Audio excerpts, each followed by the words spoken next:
3DMJers, welcome back to part 2 of the SAWEH series, where I'm interviewing some of the speakers at the 2016 AFPT conference in Norway. If you get the chance and you want to travel, or if you're in the area, anywhere in Europe, you should definitely make it out to the 2017 AFPT conference. These are some of the best speakers that I've ever seen in the field, unique thinkers, practical experience, research experience, and really just top-notch information that's cutting edge and also entertaining and uniquely applicable, and really helps you think in new and inventive ways as a trainer or as an athlete yourself. So I have the pleasure of going there every year, and I'm going to be continuing to go because it's good people and they're doing great things. So please enjoy the next 3 speakers which I've recorded in this part 2 special series for Science and Application with Eric Helms. Everyone, welcome Dean Somerset to the channel. This is the first time. Lucky us. Yep, look at a little fist, bro thumb. That was so awkward. I love it. Two white guys trying to bro fist. Yeah, what's going to go on, right? Yep, somebody ends up getting fisted though. Yeah. So yeah, anyway, and Dean is awesome because he talks about something that the Team 3DMJ channel probably doesn't talk about enough, which is more about staying healthy rather than maximizing performance, and it actually lines up really nicely with what we're about, which is sustainability as an athlete. So let's take a moment to talk to the powerlifters out here.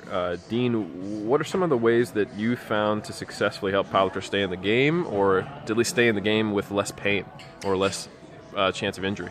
Well, the biggest thing to think of is, like, if you're maxing out your body one way or another, eventually something's going to give way. Mm-hmm. And that doesn't necessarily mean it gets injured, but maybe a muscle, joint, tissue, whatever, gets strained and it feels a little bit beat up afterwards. So sure. When you think about where the common sites where a lot of powerlifters tend to get beat up, like they'll wind up with shoulder pain with their presses, maybe some upper mid back pain with some of their squats or deadlifts. Hips tend to get beat up a lot with squats and deadlifts too. So you might even get a few people that develop a lot of knee pain. So powerlifting as a sport is fantastic. There's nothing wrong with it, but just like with anything, there's a cost of doing business. Sure. When you push the limits of the human body, it's going to eventually push back at you. Yeah. Just like how basketball players have really wonky ankles because they use them a lot, just like hockey players have groin pulls, powerlifters have injury patterns that they have to recognize and be able to work with. So think about some of the big cues that you use with powerlifting that you may not necessarily think would be healthy for the general population. Things like a hard arch coming out of a squat. It's necessary to get the weight up, but what's the cost of doing business in something like that? Well, if you overextend your spine constantly and consistently drive into that pattern, you might wind up with something like a hinge dysfunction at your TL junction, where your thoracic spine meets into your lumbar spine. So normally those vertebrae only have a few degrees of mobility to them, maybe about 14 degrees flexion extension. You do a hard arch and all of a sudden you coax it into maybe a 20-degree range of motion. Something's got to give way. Maybe it's a ligament gets strained, a muscle gets strained, something happens like that. So now you've all of a sudden developed just an intolerance or some sort of a pain associated with that movement. Not necessarily saying it's an injury, but you beat it up enough, it's eventually going to start barking back at you. If I did 50,000 bicep curls, my biceps would be sore. If I start creating a hinge at that TL junction, the area gets sore because you worked it. So how do you combat stuff like that to still be able to train healthy, put up good numbers, and be able to have longevity with your career versus saying, I developed this back injury after 5 years, I can't lift anymore. We want to make sure that people can stay in the game and stay moving. A lot of the time it comes to just getting the body moving in maybe a different way, or working on accessory muscles or doing accessory training to help keep the joints healthy or keep their joints moving in a way that they don't just constantly beat themselves up in those patterns. Okay, so so would you say that a lot of the times maybe the value of accessory movements, or even non-accessory movements that aren't even variations of the big 3, is to develop some other skills of the body, or even just patterns the body's in to try to avoid some of that? Absolutely. I like the ambient mood music we got going on here too. That's pretty good. It feels good, Think about agonist versus antagonist. You've got muscles all around the entire joint. If you're only doing pressing movements, you're working the agonists through those movements. What about all the other muscles that control that joint motion or control the joint health or position or anything like that? And if you're only doing a press this way under load, you groove that pattern, which can actually wear down a component of that joint faster than if you're doing multi-directional type stuff. Right. So when you think about how the body's designed to move or how the body works well, one pattern setup doesn't necessarily translate to longevity all that well, or to general health. It becomes really great for if you want to become a specific power lifter, because that's the nature of your sport. You have to keep it within the limits to be able to say, okay, this is maximum weight, maximum efficiency. But if you're training for keeping the joint healthy long term, yeah, accessory work and variability becomes huge just to be able to keep the joint able to function long term. Yeah. I mean, I've worked with a lot of powerlifters who were really good at what they were doing, like 400 or 500 pound squats, 600-700 pound deadlifts, where they just feel tight and beat up after a while, to the point where they need to warm up with their patterns for like 20, 30, 40 minutes to be able to feel like they can actually get down to grab the bar to pull it off the floor, or to be able to get into the hole to be able to break parallel. And these are guys that are like in their 20s and 30s. They shouldn't be this beat up. Right. So we work on some accessory work, not necessarily saying like an accessory of the big three, but just stuff to work on antagonistic muscles that control the joint from different angles, or to be able to kind of bring them back to neutral, I guess you could say. And it seems to help them get a lot better as far as feeling like they can get into the hole easier, down grab the bar easier, have some speed off the floor, have some speed out of the hole, just to be able to get them into a healthier state where they can actually say, you know, I feel good, I feel better, and I can train hard like I want to. I don't feel like I'm delicate or like I'm going to break because I'm pushing my body this hard. Awesome.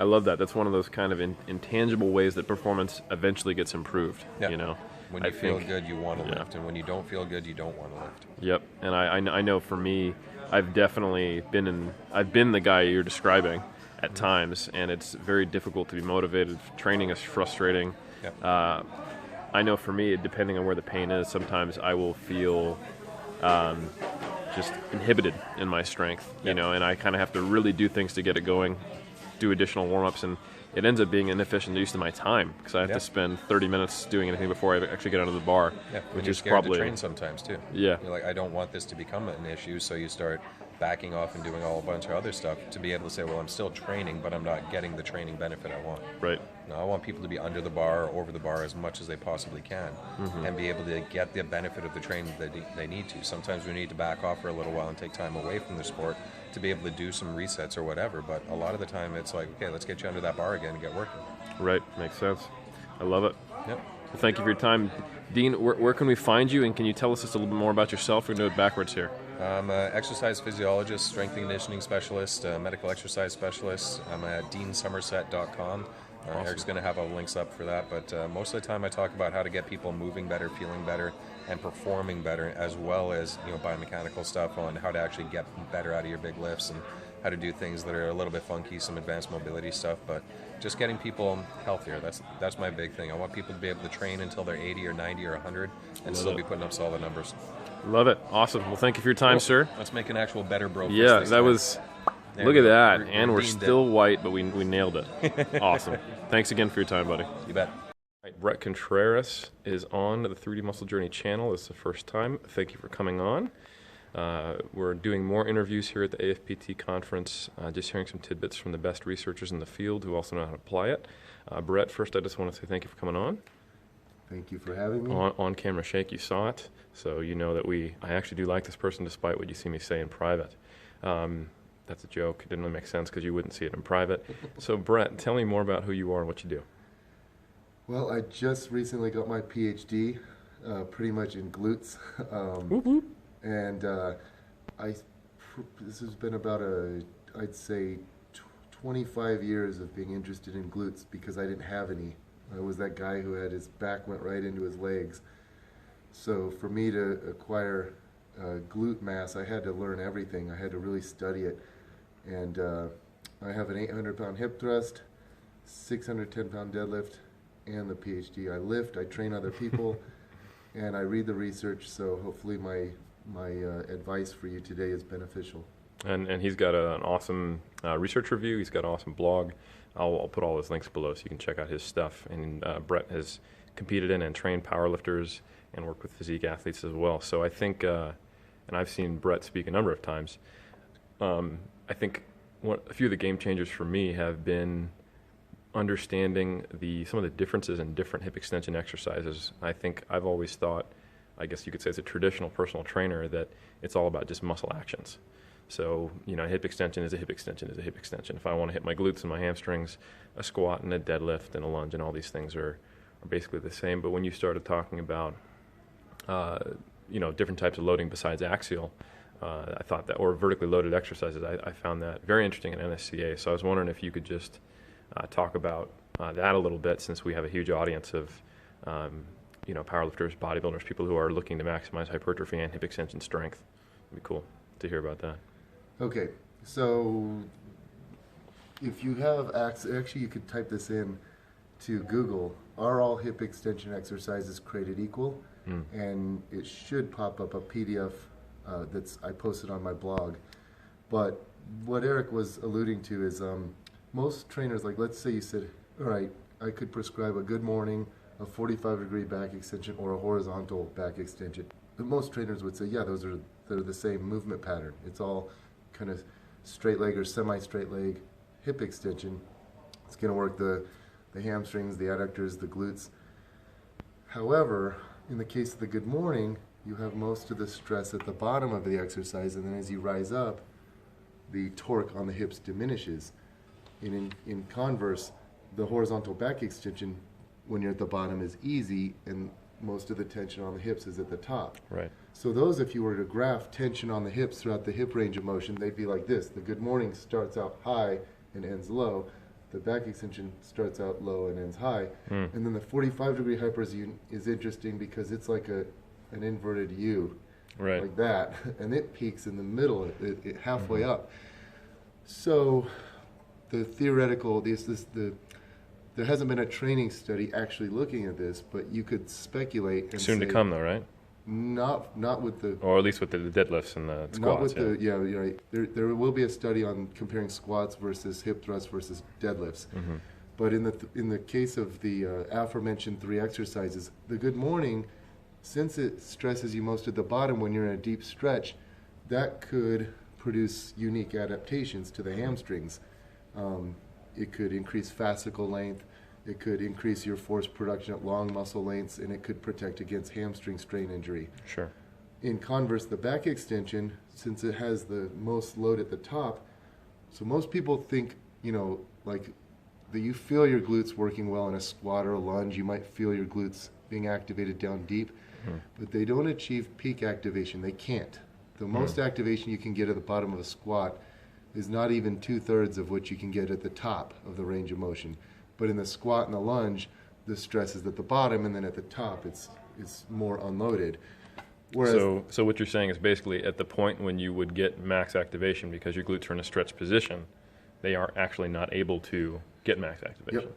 Right. even though Okay. you might be activating your glutes as much as you can at the bottom, they can't receive maximal activation.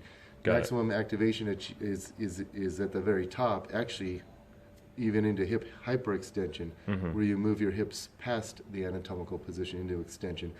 And so for this reason, well, you can think about sprinting. When your foot touches the ground, you might be at like a 30 degrees of hip flexion, and then you move your leg into neutral and into hip hyperextension. So those ranges might be more associated with a hip thrust or a back extension. Right. It doesn't mean that just then you should only do one. It just means a variety of hip extension exercises is probably ideal. So and this is for performance and for Hypertrophy. physique. And let me tell you why.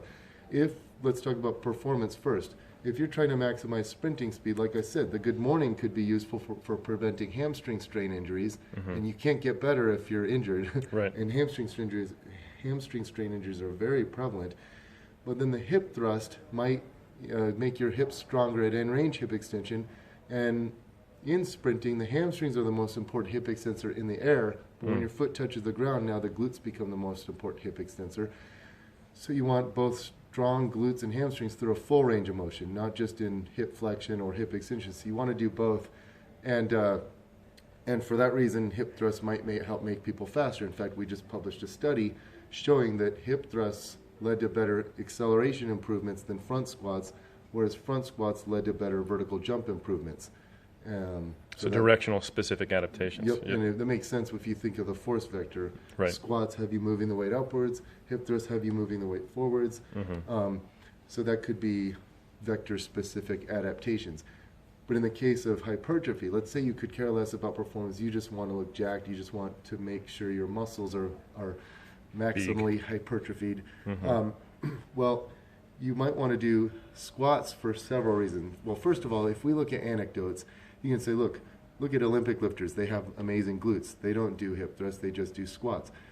Well, if you want to just go by anecdotes, I can tell you I go to local powerlifting competitions. I'm always amazed that I'd say like 50% of the competitors have lackluster glute development, and they're doing tons of squats and deadlifts.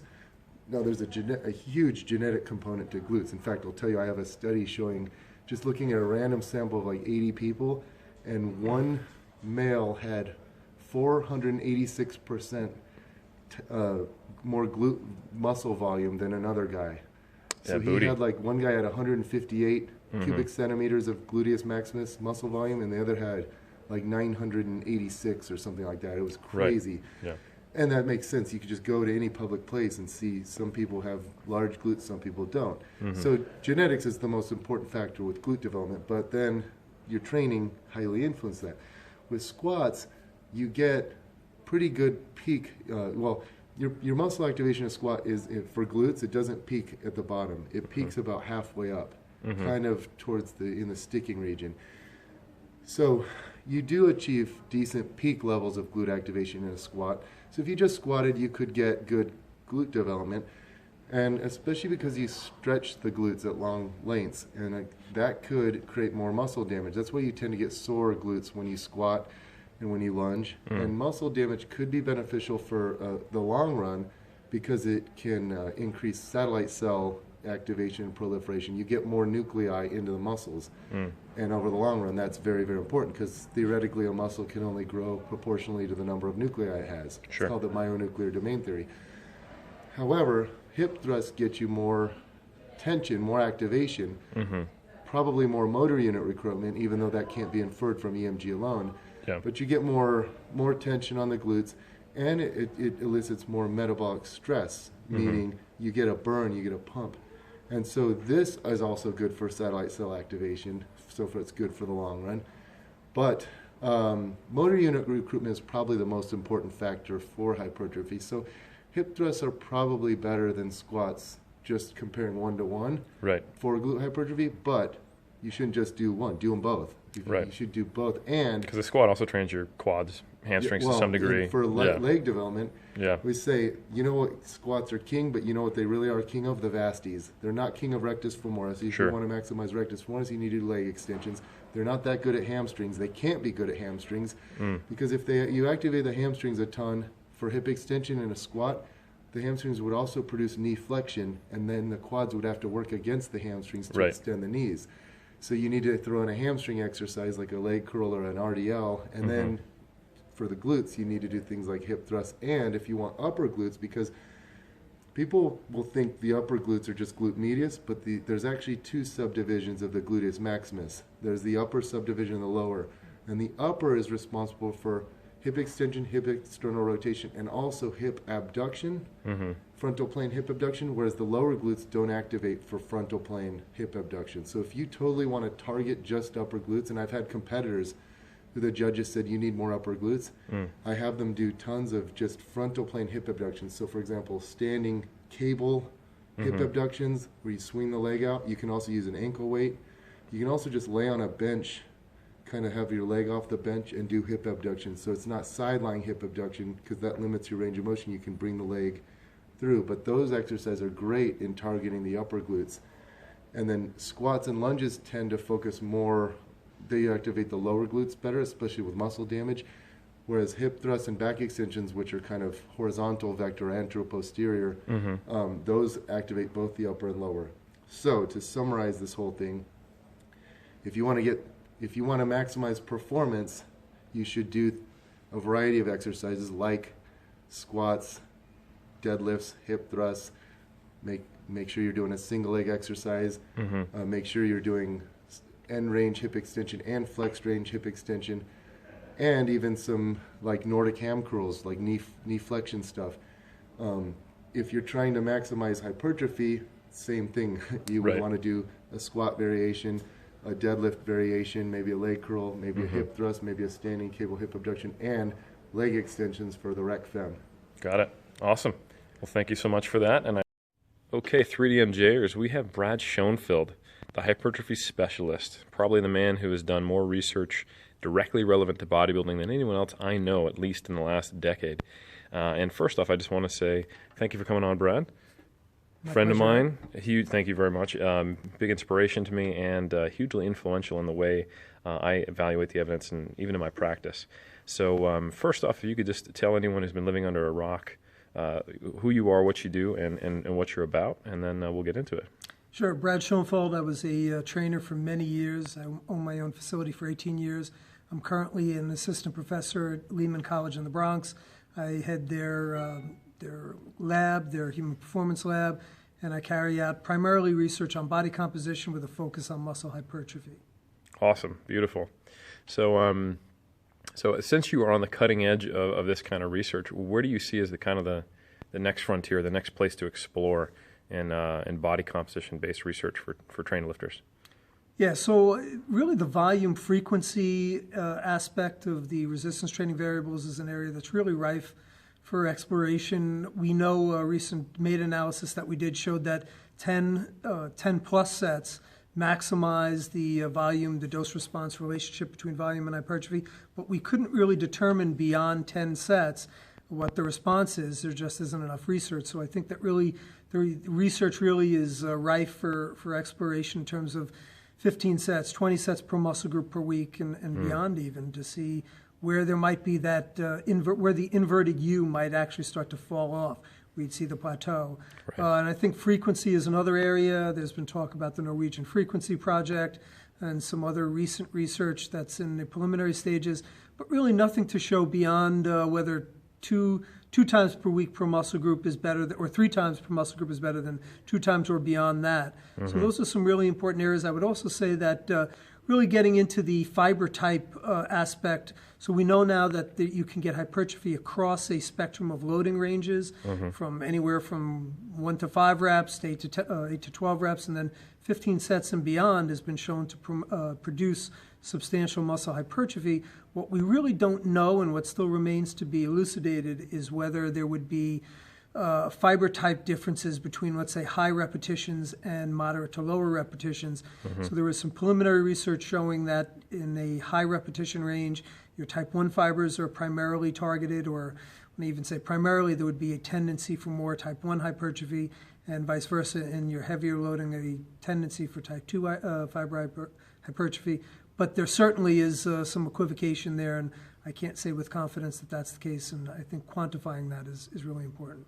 Cool. That's very interesting, because I've always, when we started to talk about fiber type specific hypertrophy, my initial thought was, well, what about the size principle? Even if I'm going heavy, they get recruited. But then you think about it, these are very slow fatiguing fibers. So just because they're recruited doesn't necessarily mean that, like the fast twitch fibers that are doing a lot of work and are going to fatigue quickly, are they going to get as effective as a training effect as a high rep stimulus? So that kind of dovetails to, would you say this current state of the evidence that there's a role for using either or should be people doing a combination of rep ranges? Yeah, so my current philosophy at this point, based on, again, some preliminary research, certainly there's a multiple studies out of Russia showing a fiber type specific response.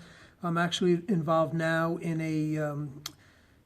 you'd call it a study, but it's not really a meta-analysis. We did regression analysis on all the data on fiber type hypertrophy, and we did show that there is or at least a tendency to show a specific response in that regard. Now, there isn't enough research to really draw what I would consider definitive conclusions, but based on the current evidence, and that's all we can go on, I would say that certainly you should be training across the spectrum of rep ranges if your goal is to maximize hypertrophy.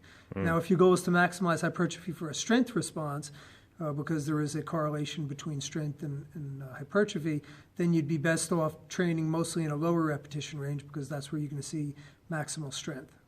Awesome. And so let me ask you one kind of dovetail question from that. So if we can right now say, based on the current evidence, there's probably a good rationale for multiple rep ranges considering potentially fiber type specific hypertrophy. Do you think there's any, let's say that doesn't pan out, are there other rationales for using multiple repetition zones in training? Yeah, so one of we actually just published a study recently showing that you get greater volume load increases with higher repetitions than lower repetitions, and speculation, we didn't do mechanistic work, but our speculation on why that happened was that you get greater buffering capacity. So even without a fiber type specific response, if you can increase your buffering capacity, then let's say if you're training at an 8 to 12 rep range, you'd be able to get more reps. You'd buffer your hydrogen ions and thus be able to get more repetitions in a moderate rep range, and that potentially can lead to greater hypertrophy in itself. So really there's multiple angles where a spectrum of rep ranges would at least be beneficial. And I'd also say that just from an unloading standpoint, training with lower reps takes stress off the joints. So multiple reasons, I think, across the board from a hypertrophy standpoint. Again, if your goal is purely to look great naked, if you will, to maximize muscle hypertrophy, get on the beach, then training through a spectrum of rep ranges just makes sense. Awesome. Beautiful. Thank you for that. Brad, Pleasure. it's been a pleasure to have you on. Can't believe it's taken this long. You too, bud. And good talking to you. And we're going to be flying out tomorrow. So we'll see you next time on the 3DMJ channel.